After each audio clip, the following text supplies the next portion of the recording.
କେବେ ହୁଏନି ଆଜି ଫାର୍ଷ୍ଟ ଟାଇମ୍। କେମିତି ଅଜବ କଥା।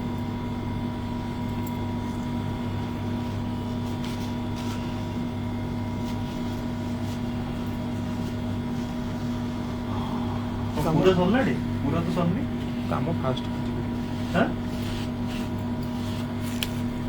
आउरी गोटा मुंडड़ा अछि रुओ पूरा सरू ना ଲାଇଭ ଚାଲିଛି ତ। अच्छा लाइट चल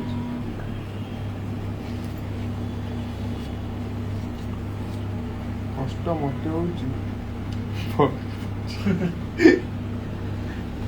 ये उन्होंने रैपिंग है काम सर रैपिंग खोलिया ଖୋଲା ହବ। खोलिया रैपिंग चेक टा देखिवा तले चेक करवार अछि उल्टाटा अछि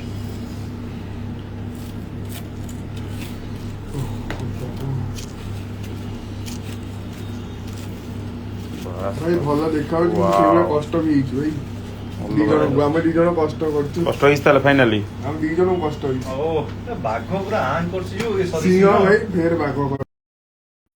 प्रकृतरे आन रे हाथ तो मारी प्रकृत सिंह जे ये कौन कल जमती ओल्फेन रो ओल्फेन था जमती माने देह मनुष्य भलिया माने मनुष्य और बिलवा मिक्स ओल्फेन बन थाए एटा लायन टा सही भलिया हिची लायन हाथ मनुष्य हाथ भलिया हिची मस्कुलर हाथ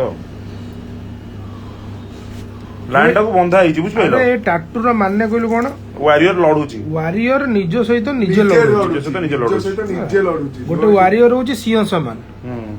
ସେ ନିଜ ସହିତ ନିଜେ ହିଁ ଲଢୁଛି, ନିଜେ ଆଟାକ୍ କରୁଛି, ନିଜେ ବ୍ଲକ୍ କରୁଛି। ବୁଝୁଛ ତ? ओ कौन लागुची पूरा 3D बडा लाଗୁଛି ମୁଁ से आ ଭିତରେ ହାତ ପୁରା ତ ଇଚ୍ଛା ହଉଛି ଏମିତି 3D ଅଛି ଦାନ୍ତ ପୁରା 3D ବଡା ଲାଗୁଛି କାମୁଡୁନି ଦେଖେ। କାମୁଡୁନି। आंगुर आंगुर दे काम ଭାଇ କହିଲ ପୁରା 3D ବଡା ଲାଗୁନି ଭଲ ଲାଗୁଛି ବଢିଆ ଲାଗୁଛି ତମର ନିହାରେ ଦେଖେଇଲ ତମର ଯୋର ହେଇ ଯାଇ ସବୁ ଜାଗା ଏଇଟା ଦେଖ କୋଟା ବାଁ ପଟ। ଆଚ୍ଛା ଏଇ ବୁଦ୍ଧଙ୍କର ଆଖି ଟାଟୁଟେ ଯିଏ ବି ଦେଖୁଛି ତାଙ୍କୁ ଆମେ ଜଣେଇ ଦେଇ ଦଉଛି ଯେ ଏଇଟା ରିସେଣ୍ଟ କାମ ନୁହେଁ ଏଇଟା ପାଖାପାଖି କେତେ ଦିନ ତଳର କାମ ହେଉଛି ମାସେ ତଳର କାମ ହିଲିଂ ବି ହେଇଯାଇଛି ମାସେ ତଳର କାମ ପ୍ରପର ହିଲିଂ ହେଇଛି। ପ୍ରପର ହିଲିଂ ହେଇଯାଇଛି ଏଇଟା ଭାଇ କେତେ ଦିନର କାମ ଏଇ ବୁଦ୍ଧଟା ଏଇଟା ହବ 3 ମାସ ଆଉ ଏଇ ଯୋଉ ଶିବଲିଙ୍ଗ ଏଇଟା ହେଉଛି ମହାଶିବରାତ୍ରି ଦିନ ହିଁ ହେଇଥିଲା ନା ପୂର୍ବ ଦିନ ଆଉ ମହାକାଲ ଆଉ ଗୋଟା କାଲ ଭୈରବ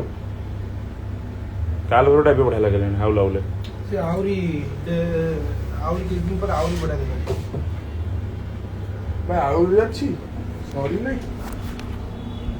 ତମେ ଦେଖିବ ଆଫ୍ଟର ରିଲ୍ ପରେ ଇଏ ଦେଖିବ ବଢିଆ ଲାଗିବ ଆଫ୍ଟର ରିଲ୍ ପରେ କଲର ଆହୁରି ଆସିବ ତମର ଭାଇ କାଲ ଭୈରବଟା ଟିକେ ଲାଇଟ୍ ନଥିଲା ହାଉଲା ଡିପ୍ ହେଇଗଲାଣି ଲାଇଟ୍ କଲର ନ ଆସିଲା ଆଉ ଥରେ ଆସିକି କଲର ଆସିବ ଭାଇ ନ ଆସିଲେ ତାହେଲେ ତମେ ଆଉ ଥରେ କଲର କରିବ।